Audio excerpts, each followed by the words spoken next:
¿Qué tal? Gracias por recibirnos nuevamente. Hoy me da mucho gusto recibir a una destacada egresada de la Benemérita Universidad Autónoma de Puebla, la doctora Carla María Rubio Nava, quien estudió en la preparatoria Emiliano Zapata, cursó después la licenciatura en biomedicina y la maestría en ciencias fisiológicas, de la que egresó con honores y posteriormente realizó estudios de doctorado en el Instituto Max Planck para la investigación del corazón y el pulmón y otro programa doctoral en ciencias naturales en la Universidad de Gießen, Alemania. En ambos casos se graduó con promedio sobresaliente magna cum laude. En octubre de 2019 se convirtió en la primera mexicana en ingresar al grupo de 20 científicos sobresalientes que han obtenido el premio Talento Joven de la Fundación von Behring-Röthi. 2 meses después fue galardonada con el premio a la mejor investigación e innovación médica en Gießen, Alemania, y en 2020 ganó el premio que la Sociedad Alemana de Neumología y Medicina Respiratoria otorga a un investigador entre todos los países germanoparlantes. Actualmente es científica del Instituto Max Planck, el tercero de mayor prestigio en el mundo en investigaciones médicas, y la unidad de investigación GLI-RED en la Universidad de París-Créteil en Francia. Con este currículum, siendo una mujer tan joven, indudablemente estamos frente a una invitada sumamente talentosa y orgullosamente egresada de la UAP. Gracias, doctora, por acompañarnos. Muchas gracias, Mónica. ¿Qué tal? Primeramente, gracias por tu invitación y por brindarme este espacio para la difusión de mi trabajo como científica. Usted, sabemos, investiga en el campo de la epigenética. Este es un área considerada de futuro en la prevención y tratamiento de muchas enfermedades. Si bien se trata de temas complejos para el público, ¿puede explicarnos cuáles son sus avances en el estudio de la fibrosis pulmonar? Muy bien. Mónica, si me lo permites, quisiera explicar a grosso modo de qué se trata la epigenética, antes de explicar en detalle más mi trabajo, y esto para poder dar un concepto más amplio para tu amable audiencia. Entonces, les quisiera explicar con términos muy sencillos en qué consiste la epigenética. Y para esto les voy a dar un dato que es que se estima que en el humano existen al menos unos 200 tipos de células diferentes. Y de esas 200 células, 30 de ellas están en nuestros pulmones. Todas ellas tienen un mismo genoma, es decir, que tienen la misma secuencia de ADN, pero todas ellas son diferentes entre sí, tanto a nivel morfológico como a nivel funcional. Entonces la pregunta es, ¿cómo podemos explicar esta diferencia si todas tienen el mismo genoma? Conceptualmente, la epigenética estudia cómo se expresa el ADN sin alterar su secuencia, lo cual significa, en términos generales, que existe un control por encima del ADN, y de ahí viene el prefijo griego epi. Hay un control por encima de la secuencia de DNA, es decir, una serie de modificaciones químicas que deciden qué genes se expresan o se activan y qué genes se reprimen, que no se expresan. Estos mecanismos, por ejemplo, son la metilación del DNA, la modificación en unas proteínas que se conocen como histonas, así como los ARNs no codificantes, que son un grupo particular de biomoléculas muy pequeñas que se conocen como los microRNAs. Estos microRNAs son parte de la familia de los ARNs no codificantes. Entonces, ¿qué quiero expresar a nivel general? Que la epigenética tiene un papel fundamental en la identidad de nuestras células. Es la que al final decide si una célula tiene un fenotipo benigno o un fenotipo maligno. Pero de manera muy importante, la epigenética nos dice también que la forma en que nuestros genes se expresan puede ser alterado por factores externos, por ejemplo, el medio ambiente, la dieta, el ejercicio, los niveles de estrés, no solamente en nuestras células. O sea, estos factores no solo alteran nuestro epigenoma, sino que altera el epigenoma de nuestra descendencia. Entonces, ¿qué quiere decir? Que la epigenética, en conclusión, se encarga de estudiar todas esas modificaciones que alteran cómo se expresa el DNA, pero a la vez esto se puede heredar. Y si ustedes lo ven como yo, esto quiere decir que nuestra vida está epigenéticamente determinada y no genéticamente, como se pensó durante muchos años. Después de este preámbulo, les quiero comentar entonces la enfermedad en la que yo me he enfocado, que es la fibrosis pulmonar idiopática. Esta es una enfermedad que es del intersticio de los pulmones, es la más común y afecta a aproximadamente 5 millones de personas a nivel mundial. De manera particular, y por eso en este foro es importante que lo destaquen, Puebla, la Ciudad de México, Sinaloa y Nuevo León son los estados que reportan mayor número de casos diagnosticados anualmente.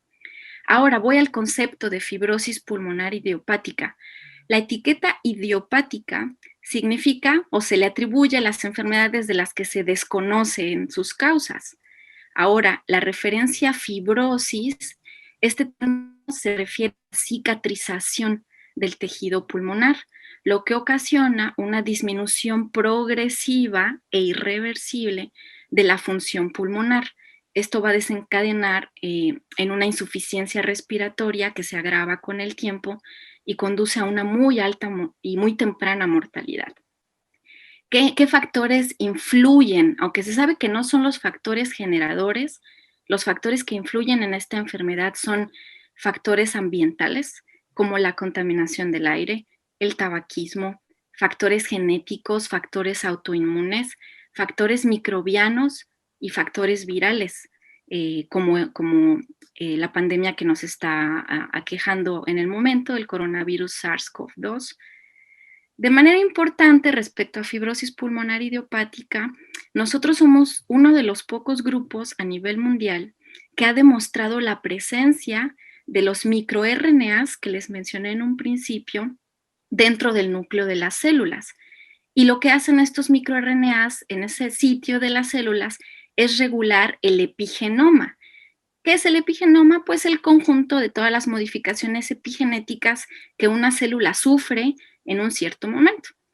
Entonces, nosotros descubrimos que esa es la función de los microRNAs. De manera importante en nuestro grupo, nosotros caracterizamos un complejo molecular que está integrado por proteínas y por este microRNA dentro del núcleo de las células y le dimos un nombre, se conoce como el complejo MAICI. ¿Cuál es la función de este complejo? Es un complejo represor y se encarga de reprimir aquellos genes que inducen la proliferación descontrolada, es decir, patológica, de las células del pulmón. ¿Qué pasa en pacientes con fibrosis pulmonar? Que este complejo se encuentra inhibido porque el microRNA nuclear no está presente en las células. Entonces, cuando disminuye la actividad de este complejo, las células proliferan descontroladamente en el pulmón, lo cual compromete la función respiratoria. Por lo cual, nuestras contribuciones en esta área de la ciencia proponen un nuevo mecanismo molecular y procuran sentar bases para nuevos enfoques terapéuticos basados en medicina translacional. A partir de estos descubrimientos, doctora, ¿están en condiciones de comprender mejor cómo regular el crecimiento y la proliferación de células pulmonares malignas? Esa es, Mónica, nuestra meta. Actualmente existen 2 tratamientos aprobados por la FDA, que es la asociación que regula los fármacos que están disponibles comercialmente. Para fibrosis pulmonar idiopática solamente hay 2. Uno se conoce como pirfenidona y el segundo como nintedanib. Pero estos dos fármacos prácticamente lo que hacen es mejorar los síntomas del paciente y retrasar parcialmente el progreso de la fibrosis pulmonar, por lo cual continúa la búsqueda de fármacos eficientes. No existe un fármaco que ataque los factores desencadenantes de la enfermedad. Entonces, con nuestro trabajo, lo que estamos proponiendo es que se reducen los niveles del microRNA nuclear en estos pacientes y se compromete entonces la actividad del complejo MAICI. Pero además de este mecanismo molecular, descubrimos que hay una proteína que se conoce como P300, es un regulador genómico muy conocido, y esta proteína P300 está hiperactiva en el núcleo de las células de estos pacientes. Entonces, esta hiperactivación de P300 se correlaciona con la inactivación del complejo MAICI. ¿Qué es lo que nosotros hicimos? Nosotros establecimos 3 diferentes modelos experimentales de fibrosis pulmonar en los cuales usamos la inhibición farmacológica de esta proteína. Pudimos bloquear su actividad. ¿Y cuáles son estos 3 modelos experimentales? Se conocen como modelos in vivo, in vitro y ex vivo. Estos 3 tipos de modelos experimentales nos permitieron validar que la inhibición de la actividad de esta proteína se correlaciona con una reversibilidad de la fibrosis pulmonar y que nuevamente podemos detectar actividad del complejo MAICI. Todo ello es en pro de la función respiratoria. Y por otra parte, sé que también han observado que en pacientes sometidos a quimioterapia, las células se transforman hacia otro subtipo de cáncer y se vuelven insensibles al tratamiento. ¿Se puede decir, doctora, que desarrollan resistencia a la quimioterapia? Y de ser así, ¿esto supone una seria dificultad para los tratamientos convencionales? Sí, tienes toda la razón, Mónica. Es muy importante que también pongamos nuestro foco en el cáncer pulmonar. Nuestro laboratorio tiene varios proyectos. Uno es fibrosis, como les comenté, pero el otro muy fuerte es cáncer pulmonar. ¿Y por qué tenemos que enfatizar la investigación en cáncer pulmonar? Porque el cáncer de pulmón es la principal causa de muerte por cáncer, tanto en hombres como en mujeres a nivel mundial.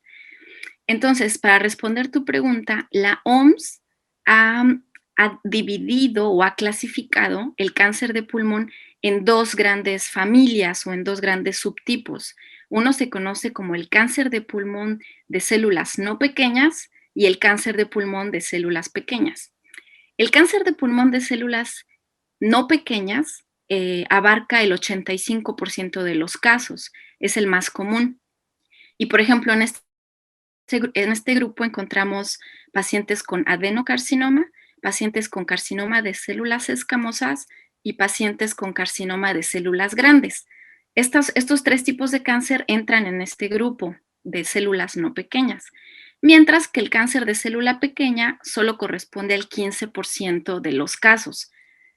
¿Cuál ha sido el problema en la investigación de cáncer de pulmón todo este tiempo? Es que como el cáncer de células pequeñas es muy poco común, y de hecho es muy difícil de diagnosticar, entonces se ha dedicado muy poca investigación y muy pocos recursos a este tipo de cáncer. Pero el cáncer de células pequeñas es mucho más agresivo, o sea, se desarrolla en un periodo de 12 meses y causa mortalidad en este periodo, y este es el tipo de cáncer que es resistente tanto a quimio como a radioterapia. Ahora, les cuento que aunque mucho tiempo se ha pensado que estas 2 categorías son diferentes y exclusivas entre sí, los recientes descubrimientos han visto que parece que ambos tipos de cáncer provienen de un origen común. Una célula en común es la que desencadena estos 2 tipos de cáncer. Entonces, ¿qué es lo que sucede a nivel clínico? La mayoría de los pacientes tienen el cáncer de células no pequeñas. Se les administra un tratamiento combinado de fármacos de quimioterapia. Por ejemplo, de los más usados son erlotinib y afatinib, que son inhibidores de una proteína que nosotros tenemos en la membrana de las células. Es un receptor transmembranal que se conoce como el receptor del factor de crecimiento epidérmico, o por su abreviación se conoce como el EGFR. Entonces, estos fármacos bloquean la actividad del EGFR, que se ha visto que en los pacientes con cáncer de célula no pequeña hay mutaciones en este receptor que lo vuelven hiperactivo. Y esto correlaciona con la progresión del cáncer. Entonces, ¿qué sucede? Estos pacientes con estas mutaciones se les administran tinib, y los pacientes empiezan a desarrollar resistencia porque el cáncer de célula no pequeña se empieza a transformar hacia cáncer de célula pequeña. Entonces, como te das cuenta, es realmente un caso muy difícil de tratar, que aunque se usen terapias combinadas actualmente de 2, 3 o 4 fármacos, lo que no podemos evitar es esa transformación del tejido, que es la causa más, o lo que conlleva los estadios más graves de cáncer. Entonces, ¿qué es lo que nosotros hicimos en nuestro trabajo? Que todavía estamos llevando a cabo este trabajo. Descubrimos un mecanismo de activación de este receptor transmembranal, el EGFR, que es mediado por otras proteínas que están en la vecindad, que es capaz de interactuar directamente con EGFR para inducir su transformación fenotípica hacia cáncer de célula pequeña, que es muy maligno y resistente. Entonces, en nuestro trabajo lo que nosotros queremos proponer es inhibir ese mecanismo de integrinas para poder revertir el fenotipo hacia el fenotipo inicial que sí es responsivo a quimioterapia. Pues esta explicación, que puede resultar compleja, aunque debo decir, lo ha explicado muy bien, pone en evidencia para todo el mundo las dificultades que los científicos están enfrentando, pero también el maravilloso trabajo que están llevando a cabo para encontrar caminos de sanación a múltiples enfermedades. Y además sé que mientras tienen estas complicaciones, también han avanzado en una investigación muy promisoria sobre el diagnóstico temprano de cáncer de pulmón. ¿Qué resultados han obtenido hasta ahora?